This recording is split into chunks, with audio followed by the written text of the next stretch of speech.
Here's how to create a glowing text zoom effect in CapCut. Start by adding and styling your text on the timeline.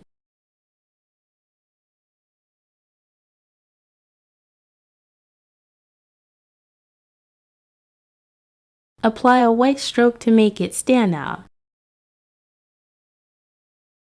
Right-click the text clip and select Create Compound Clip. Then, go to the Effects tab, search for Glow Tube, and apply it to the compound clip. Adjust the glow's intensity and size to around 100.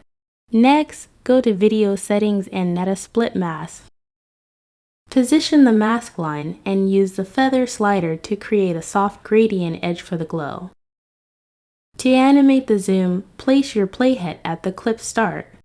Add a scale keyframe and increase the value to 150%. Move to the clip's end, reduce the scale to 50%. Finally, right-click the clip, choose Show Variable Speed Animation, and select the cubic out curve for a smooth zoom. Your glowing, zooming text effect is complete.